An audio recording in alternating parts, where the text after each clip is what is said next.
Bismillah ar-Rahman ar-Rahim. Assalamu alaikum wa rahmatullahi wa barakatuh. Chères sœurs, chers frères, j'espère que vous allez bien.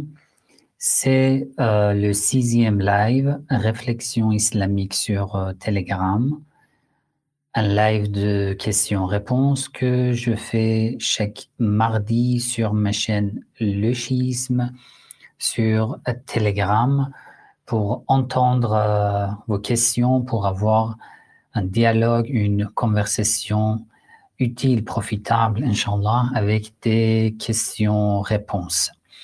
Le live est enregistré et après, dès que je termine le live, je vais envoyer le fichier dans ma chaîne sur Telegram. Après quelques semaines, sous format de vidéo, le live sera publié sur YouTube. Alors, si vous avez une question, il vous suffit de cliquer sur lever la main. D'accord. Et ensuite, Nassim Faridi, oui, activez votre microphone, s'il vous plaît. Oui, salam alaikum, cheikh. Oui, salam alaikum wa rahmatullah. Wa rahmatullah. Je voulais vous demander, dans le verset 28 de sourate Maryam, Allah il dit que Marie, c'est la sœur de Haroun.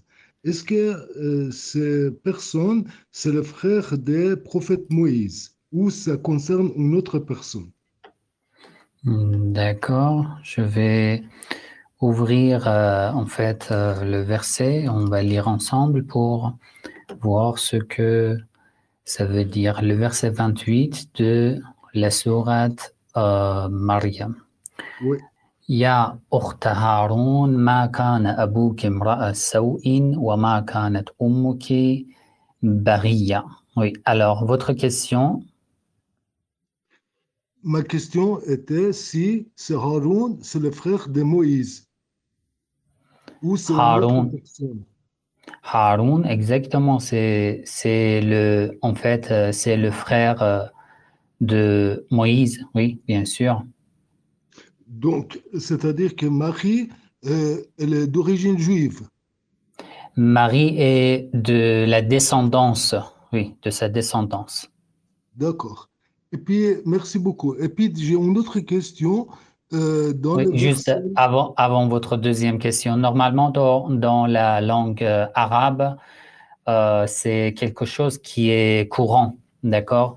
De dire, le fait de dire par exemple, ya ukhta Haroun, dans la langue arabe, on peut dire par exemple, ya akhal arab ou ya akha Tamim.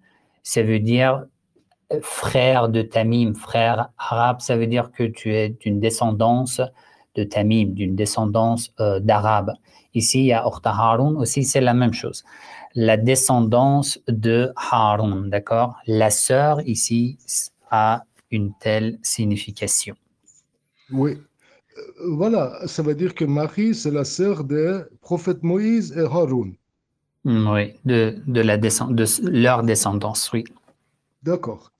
Et Oui. puis, deuxième question, dans le verset 97, sourate Al-Tawbah, Allah, il dit Verset 97 ou 97. d'accord. 97, euh, sourate Al-Tawbah. Oui. Allah dit que les Arabes sont des hypocrites. Est-ce qu'il s'agit de tous les Arabes ou une partie? D'accord. Alors, j'ouvre le verset. 97. Oui, sourate Tauba, Oui, verset 97. Très bien. Juste un instant, je dois ouvrir le verset. Al-A'rabu ashaddu kufran wa nifaqa. C'est ça le verset oui, dont vous parlez. D'accord. oui. Je lis et je vous explique. En fait, Al-A'rab, dans la langue arabe, ne veut pas dire les Arabes. Et si vous voyez une traduction françaises de ce verset qui ont traduit arabe, qui ont traduit al-Arab par arabe, ceci n'est pas une traduction correcte parce que al-Arab dans la langue arabe, dans le Coran, même dans le langage des Ahlul Bayt alayhimus salam, a un sens particulier. Ça veut dire les gens, les Arabes qui vivaient dans le désert, loin des villes, loin des civilisations, qui ne savaient rien en fait, qui étaient ignorants. C'est ça. Comme par exemple, je me rappelle d'un hadith de l'imam as-Sadiq alayhi salam, il dit à son élève, à son partisan Ali ibn Abi Hamza, il dit tafaqahu fi din, essayez de comprendre parfaitement la religion, fa innahu man lam yatafaqqah minkum, parce que celui qui n'essaye pas de comprendre parfaitement la religion, fahuwa a'rabiyun, il est nommé Arabi, qui vient du mot al-Arab mentionné dans le Coran. Nous avons plusieurs hadiths dans ce sens-là. Par exemple, un autre hadith sur la compréhension de la religion, il y a énormément en fait hadiths dans ce sens, comme le hadith de l'imam as-Sadiq alayhi salam, il dit alaykum bit-tafaqquhi fi dinillah. Essayez de comprendre parfaitement la religion d'Allah. Wala takunu a'raban. Ne soyez pas arabe. Ici, il ne veut pas dire ne soyez pas arabe. Il veut dire ne soyez pas ignorant. D'accord? C'est ça le sens de ce terme. Ah, Voilà. d'accord. Les hadiths dans ce sens sont très nombreux en fait. J'ai lu 2 de ces hadiths, ce que je me suis rappelé, mais il y en a encore beaucoup. Très bien. Tierno Barry, activez votre microphone, s'il vous plaît. Et Ok. les autres frères et Assalamu sœurs alaikum. aussi, si vous avez des questions, n'hésitez pas à cliquer sur lever la main. Oui, alaykoum salam, Tierno Barry. Ok, voilà, je vous suis il y a de cela un peu longtemps. Au fait, je voudrais poser une question là que j'avais même écrit sur Telegram chat là. Bon, Oui. c'est à propos de l'argent illicite ou bien licite. Vous savez, il y a Oui. des entreprises bon, qui consomment de l'intérêt usuraire. Je voudrais savoir, par exemple, travailler dans ces entreprises-là, si c'est haram ou bien c'est halal. Comme Orange, par exemple. Quand il donne des crédits à ses clients, maintenant en remboursant, il rembourse plus.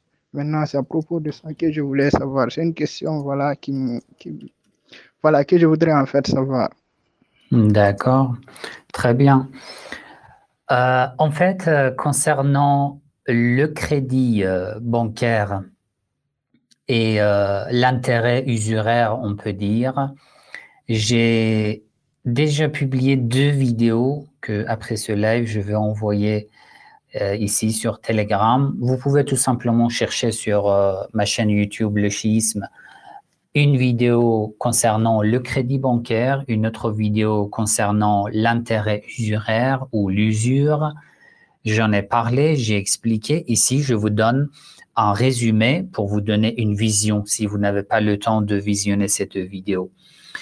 En fait, l'usure a beaucoup de détails. L'usure, c'est le fait que je te prends comme dette un produit, une chose, avec une condition que lorsque je veux te rembourser, je te donne de même produit avec un supplémentaire, avec un ajout, on peut dire, en rajoutant quelque chose. Si je te prête, par exemple, de l'or, si je te prête d'un bien particulier, je dois te rembourser avec quelque chose de plus. Ça, c'est de l'usure ou l'intérêt usuraire. Normalement, dans les hadiths, les Ahlul Bayt alayhimus salam, ce que j'ai expliqué dans les cours de fiqh de la jurisprudence islamique sur mon institut, j'ai développé ce sujet. Ils disent que l'usure s'applique sur les transactions ou les contrats dont l'objet que tu prends ou que tu veux rembourser est un objet. Ce n'est pas une valeur. Par exemple, comme à cette époque-là, quelqu'un prenait comme dette, empruntait par exemple 100 kilos de blé, et lorsqu'il voulait rembourser, il était obligé de rembourser 120 kilos, par exemple. Ça, c'était sûrement de l'usure. Alors, c'est quoi en fait l'importance de ce sujet? L'importance est là. Aujourd'hui, lorsque nous parlons de la monnaie, de l'argent actuel aujourd'hui,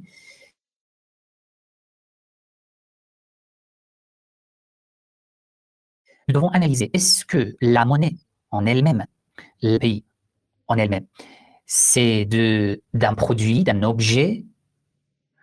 En arabe, dans la jurisprudence, nous disons al-mithli, ou c'est quelque chose qui n'est pas considéré comme un produit en elle-même, mais elle s'est basée sur des autres choses, des autres objets que eux ont de valeur. Comme la monnaie dans plusieurs pays, c'est comme ça. Par exemple, la monnaie d'un pays se base sur l'or ou se base sur plusieurs éléments, on peut dire.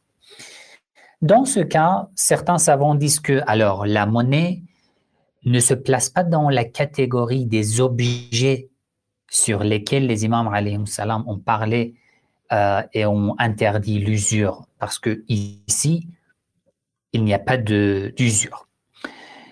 D'autres disent que non. Si tu prêtes de l'argent aussi, par exemple 1000 euros, avec une condition de rembourser encore plus, dans ce cas, c'est considéré comme l'usure. Ensuite, dans mes vidéos concernant le crédit bancaire, j'ai ajouté une explication, c'est l'inflation de chaque pays. Par exemple, en Iran, l'inflation, c'est énorme. En France, je pense que c'est moins de 5% chaque année, moins de 5%. Dans quelques pays africains, c'est tout à fait différent. Dans certains pays, il y a moins de 10%, parfois plus de 10%. En Iran, c'est plus de 40%. C'est énorme, d'accord? Ça veut dire que si je prends 1 million de la banque aujourd'hui, l'année prochaine, avec l'inflation de 40%, si je rembourse 1 million, ceci sera injuste parce que la personne qui m'a donné 1 million, c'était l'année dernière. Et maintenant, je dois lui rembourser une somme dont la valeur est équivalente à 1 million de l'année précédente, de l'année dernière, parce que l'inflation est plus de 40%. Ça veut dire que si je rembourse maintenant 1 million, c'est comme si je lui ai remboursé 600 000. Vous voyez? L'inflation aussi est importante parce que la règle coranique, Allah dit La yadlimoun wa la yudlamoun. Tu ne fais pas du tort et on ne fait pas du tort contre toi, à ton égard. Donc, dans les pays où il y a par exemple 2% de l'inflation, il prend un crédit bancaire à rembourser durant 5 ans. En comptant 2% de l'inflation pour chaque année, d'accord, 2 sur 5 ans, le délai de remboursement, ça fait combien? Ça fait 10%. Donc, ceci est logique. tout cela, comme j'ai dit, j'ai donné toutes les explications dans mes autres vidéos. Tout cela sont dans une situation où tu prends de l'argent dans un contrat de prêt, tout simplement. Mais parfois, ce que nous prenons de la banque, c'est un peu différent. Notre contrat avec la banque est différent. Ça veut dire quoi? Ça veut dire que la banque, nous signons un contrat avec la banque pour le contenu de contrat, c'est comme ça. La banque me dit, je te donne cette somme d'argent pour que tu fasses un tel travail et dans l'intérêt de ton travail, de tes revenus dans ton travail, nous aussi, nous avons une part. Ce genre de contrat est appelé dans la jurisprudence al-du'ala. Dans mes cours de fiqh, j'en ai parlé. Et j'ai même appliqué en fait les nouveaux contrats aujourd'hui, même en bourse. Quel contrat est considéré comme du'ala et quel contrat n'est pas considéré comme du'ala. Alors, si ce que cette entreprise, par exemple comme Orange, fait est considéré comme l'usure, dans ce cas, le fait de travailler dans une telle entreprise ne peut pas être autorisé. Mais si c'est en fait c'est conforme aux limites de l'islam et de l'usure, dans ce cas, il n'y a pas de problème. En tous les cas, vous pouvez visionner mes 2 vidéos sur YouTube pour avoir plus de détails. Très bien. Ahmad, j'ai vu que tu avais levé la main. Une dernière question là. Je D'accord, voudrais oui. savoir aussi à propos de truc là. Vous savez, de l'argent illicite là. Si une personne gagnait de l'argent illicite et que cette personne t'offrait cet argent, est-ce que cela est halal pour toi ou bien? D'accord. Si tu es sûr que cette somme d'argent est illicite, si tu es sûr que cette personne a un travail illicite et que la somme qu'il t'a offert vient de son travail illicite. Dans ce cas, oui, tu n'as pas le droit de l'utiliser. Tu peux soit en fait rembourser cette somme, soit donner cette somme en aumône. D'accord? Si tu as la certitude, je parle de la certitude. Sinon, si tu doutes, pas de problème, tu peux l'utiliser. Oui, Ahmad, tu peux activer ton microphone.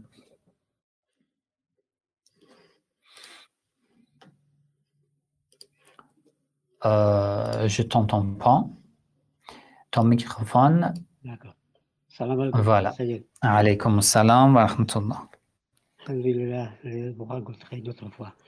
Et je suis Ahmed, espagnol, et tout d'abord, je m'excuse si je ne parle pas le français, car n'est pas ma langue maternelle. D'accord. Alors, ma question, s'il vous plaît, c'est à propos d'un verset du Coran. C'est à propos de la sourate 3, Al-Imran, le verset 18. Oui, verset 18. 18. D'accord. D'accord. شهد الله أنه لا إله إلا هو والملائكة وأولو العلم قائما بالقسط لا إله إلا هو العزيز الحكيم. C'est ça? C'est ça. Oui, c'est ça. D'accord. Ma question, c'est la suivante. C'est un verset où le même Dieu, il fait sa propre attestation de Tawhid, non? Et on parle de lui, et on parle des anges et des Ulul Ilm. Alors, ma question, c'est à propos des termes Qa'iman bil Qist. Oui. J'ai consulté plusieurs traductions en français et en espagnol aussi, sur les traductions que j'ai chez moi, et j'ai constaté qu'il y a des versions. Le terme Qa'imam bil-Qist, il y a des versions qui sont attribuées à Dieu, à Allah, il y a les autres qu'on attribue cette phrase à les anges et les ulul ilm. On connaît que le terme qa'iman, c'est un terme attribué à l'Mahdi. Et alors, ma Oui. question c'est la suivante. Qa'iman bil qist, ici, il peut se, on peut, c'est quelque chose qu'on peut attribuer à l'Mahdi. On parle du Mahdi sinon. C'est ça ma question. C'est une chose qui m'étonne. C'est un terme que je ne comprends pas bien dedans de le verset. Qu'est-ce que Hmm, vous comprenez ma question? d'accord. Oui, j'ai bien compris. D'accord. Merci.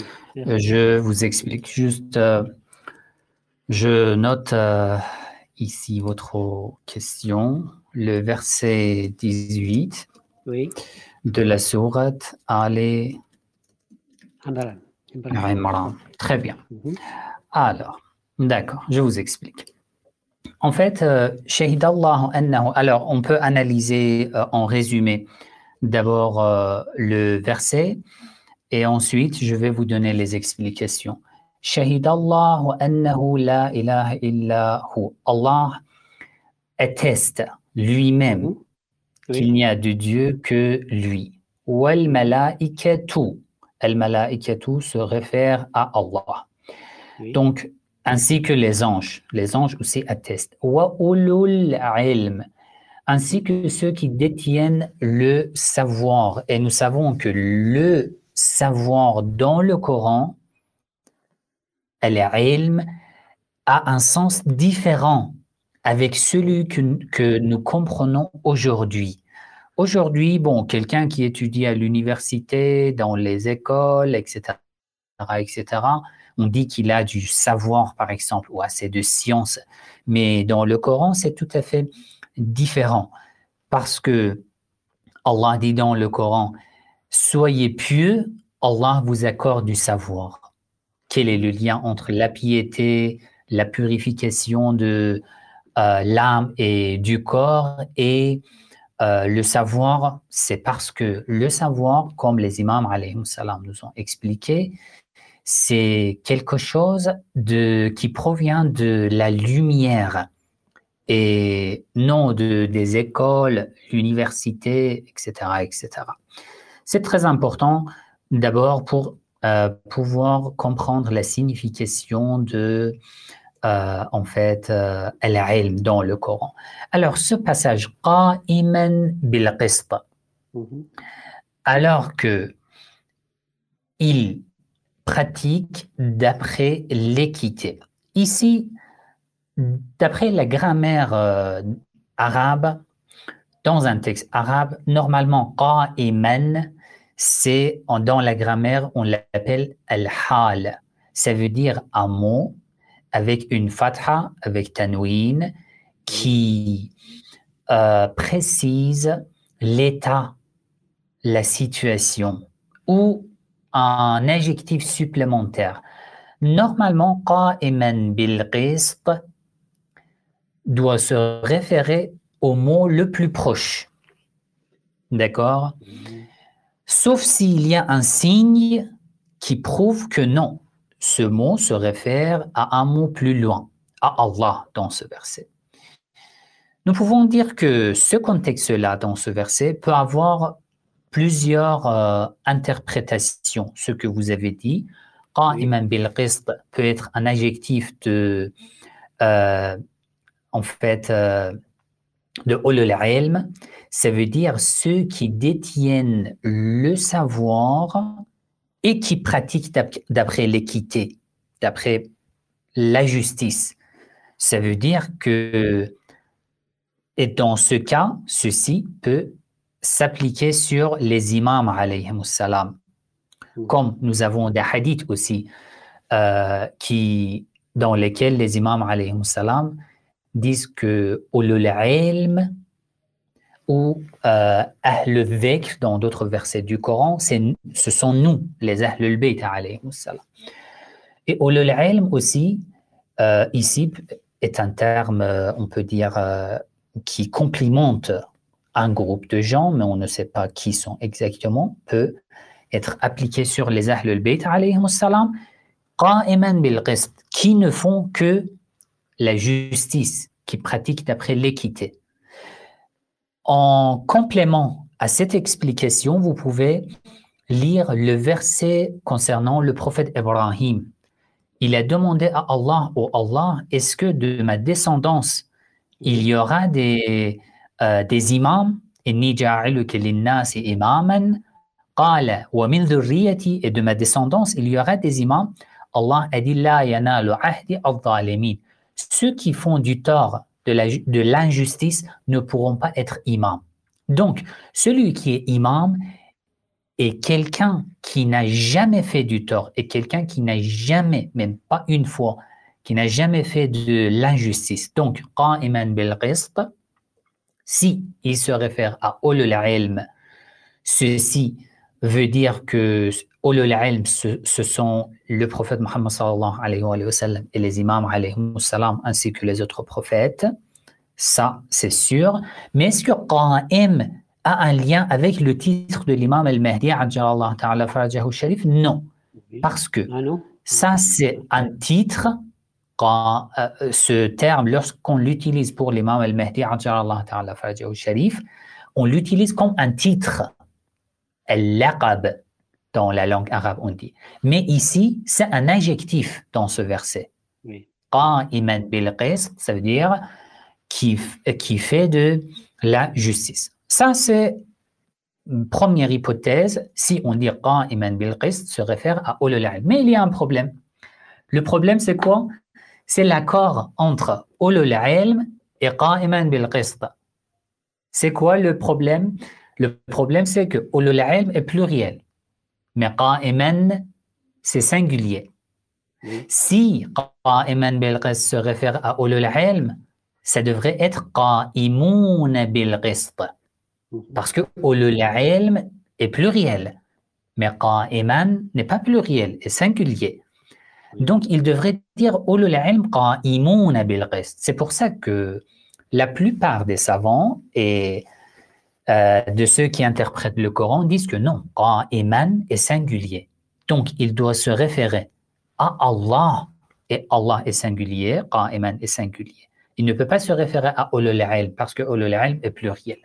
Donc, ils disent que qa'iman bil qist se réfère à Allah, et ceci est plus en fait juste d'après les règles de la grammaire arabe, parce que dans la langue arabe, comme en français, il y a toujours l'accord entre l'adjectif et le nom, entre le sujet et le verbe. C'est la même chose dans la langue arabe comme en français. Donc, d'après la plupart des savants, qa'iman bil qist se réfère à Allah. Voilà. Merci beaucoup, Moussajed. Merci beaucoup. Je vous en prie. Ali Mouila, oui, je vous écoute. Activez votre microphone, s'il vous plaît.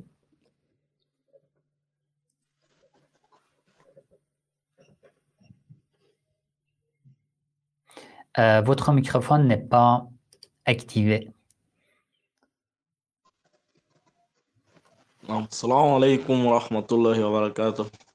Alaykoum assalam wa rahmatullah. Oui, j'ai aussi une préoccupation, mais ma préoccupation doit être sur la prière. Par exemple, si on prie derrière un imam sunnite qui commence la sourate al-Fatiha sans commencer par Bismillahir Rahmanir Rahim, cette prière est bonne ou bien ne sera pas bonne? D'accord. D'aider aussi pour nous, bon, on fait trop de brousse, on circule beaucoup et on peut arriver à l'heure de la prière, mais on est impire. L'impureté, soit des ciels, soit de l'eau, des mares qui nous touchent en cours de route. Mais si on est déjà à l'heure de la prière, on peut entendre au moment de se laver pour prier, ou soit on peut prier sans toutefois se purifier. D'accord. Alors, merci, j'ai noté.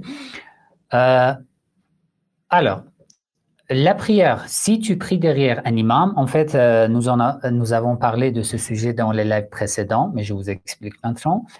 Derrière un imam sunnite, normalement, dans les règles d'un imam dans la prière, il y a des règles, des critères. Un imam doit être juste, doit être chiite, imamite, doit prier comme un chiite, d'après la voix des Ahlul Bayt alayhim salam. Tous ces critères, toutes ces règles sont pour le moment où tu trouves un imam chiite, d'accord, soit dans la situation de la taqiyya, soit en dehors de la situation de taqiyya, d'accord. Mais lorsque tu vas dans une mosquée sunnite et que tu pries derrière un imam sunnite, d'après les imams alayhim salam, cette prière est valide. Et lorsque les imams alayhim salam disent que cette prière est valide, bon, ils savaient que les sunnites prient différemment. Par exemple, ils se croisent les mains, ce qui invalide la prière d'après les chiites. Ils disent Amin, ce qui invalide la prière d'après les chiites. Ils ne prononcent pas Bismillah ar-Rahman ar-Rahim, ce qui invalide la prière d'après la voix des Ahlul Bayt alayhim salam. Mais les imams alayhim salam ont dit vous pouvez prier derrière eux. Ça veut dire lorsque tu as prié derrière un imam sunnite, il n'y a pas de problème.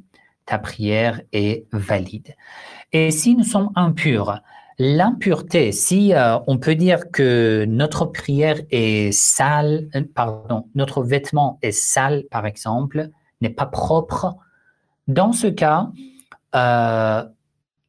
si je prie, ma prière est valide. Si j'ai fait mes ablutions, ma prière est valide. Mais il est conseillé, même si l'heure de la prière est arrivée, il est conseillé, par le respect de la prière, je me lave ou je change mes vêtements pour effectuer la prière avec des vêtements propres. Mais si vous voulez dire par l'impureté religieuse, ça veut dire que je suis en état de al-janaba, ou une femme est en état des menstrues. Dans ce cas, bon, on ne peut pas accomplir la prière. Il faut faire la pureté, la purification religieuse, ça veut dire le ghusl ou les ablutions, ce qui est obligatoire. Ensuite, effectuer la prière, d'accord? J'espère que c'est clair.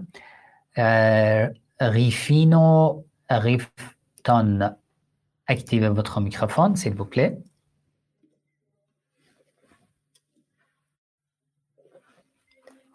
Votre microphone est désactivé. Juste cliquez sur le microphone. Voilà. Salam alaikum. Alaykoum assalam wa rahmatullah. Je voulais déjà vous remercier pour toutes vos vidéos que vous faites. Je vous en prie.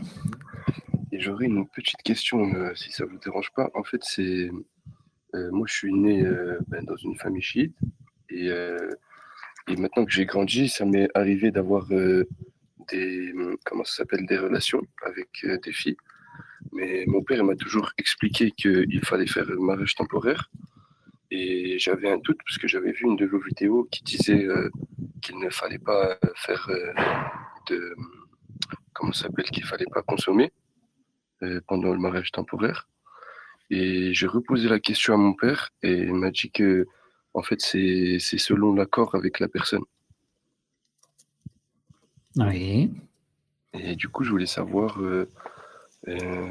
si c'est ça, si c'est avec l'accord de la personne, ou même sans l'accord de la personne, ça reste haram de consommer pendant le mariage temporaire. Oui, d'accord, je vous explique. En fait, là où j'ai expliqué concernant le mariage temporaire, j'ai donné des explications pour les cas particuliers, les situations particulières. Par exemple, avant le mariage, un mariage permanent, tu veux avoir assez de dialogue, assez de conversation avec une fille ou une fille avec un homme pour être à l'aise, pour respecter les limites de l'islam. Ils peuvent faire un mariage temporaire avec, en fait, en stipulant de ne pas avoir de rapport intime, de ne pas consommer, en fait, on peut dire, ce mariage temporaire. Avec l'accord, il n'y a pas de problème.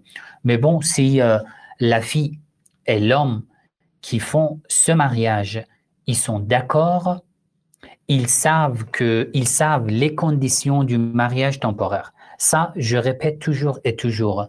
Si tu es un homme et que tu veux faire ce mariage, si tu es une femme et que tu veux faire ce mariage, avant de le faire, vérifie toutes les conditions du mariage temporaire. D'accord. Après avoir tout vérifié, les conditions, les droits de l'homme, de la femme dans son mariage, la dot, etc., etc. Oui, si tous les deux sont d'accord, c'est un mariage licite d'après le Coran et le prophète Mohammed sallallahu alayhi wa sallam. Si les deux sont d'accord, ils peuvent consommer le mariage, il n'y a pas de problème. D'accord, merci beaucoup, Cheikh. Je vous en prie. Une autre personne dont le nom de compte, c'est des chiffres. Alors, je ne sais pas comment vous appelez, vous pouvez activer votre microphone. Ça commence par 69 32 09. Activez votre microphone, s'il vous plaît. Et si vous avez une question, je ne vous entends pas. Si parmi les autres frères et sœurs, si vous avez une question,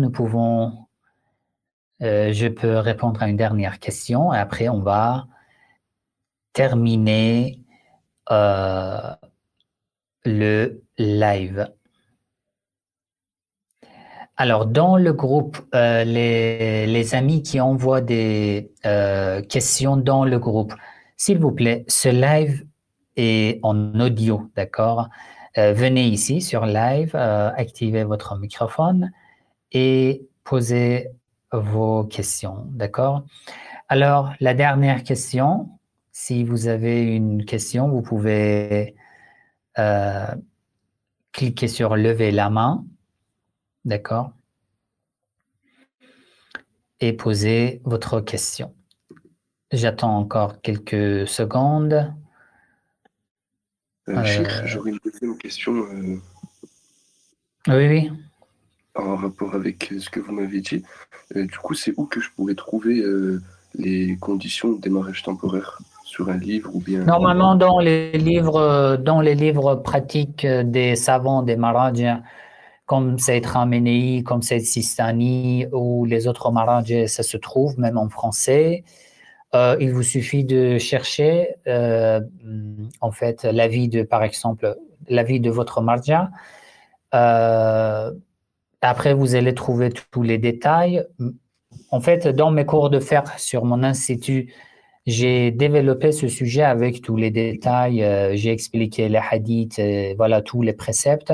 Mais concernant l'avis d'un marja particulier, vous pouvez tout simplement chercher sur leur site en français et vous allez en fait avoir un résumé de tout, en fait, de toutes les conditions et voilà tout ce qu'il faut faire. Ça, c'est en fait, c'est nécessaire, indispensable pour toute personne qui veut pratiquer. Il est nécessaire parce qu'il y a surtout des sœurs qui le font, mais qui n'ont pas assez d'informations concernant les règles et les conditions. Et après, elles sont blessées ou elles souffrent d'une telle relation. C'est très important en tant que musulman, en tant que partisan des Ahlul Bayt alayhim salam pratiquants, il faut bien respecter ces conditions. Dans quelles conditions et quels sont les droits de l'homme, quels sont les droits de la femme dans cette relation. Ça, c'est très important. Il faut mettre juste 1 heure, 2 heures à lire. Ensuite, bon, en ayant une connaissance à cette information, vous allez le faire. Très bien. Est-ce que vous avez un ulama à me conseiller sur un site internet? Normalement, sur le site de Saïd Sistani, Saïd Khamenei, la version française, vous pouvez tout simplement trouver, ou sur Google, chercher le mariage temporaire, la vie de, par exemple, Sayyid Khamenei, la vie de Sayyid Sistani, ou la vie de, par exemple, un autre marja, si vous suivez un autre.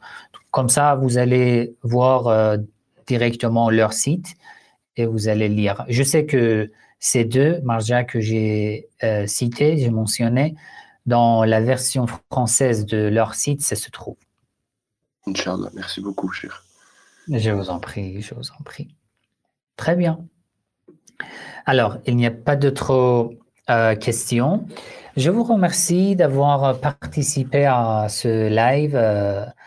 Que Dieu vous bénisse, que Dieu vous garde de tout mal.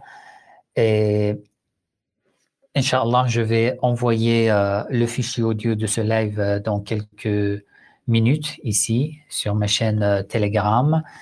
Comme vous savez, ce live, je le fais chaque mardi ici sur Telegram.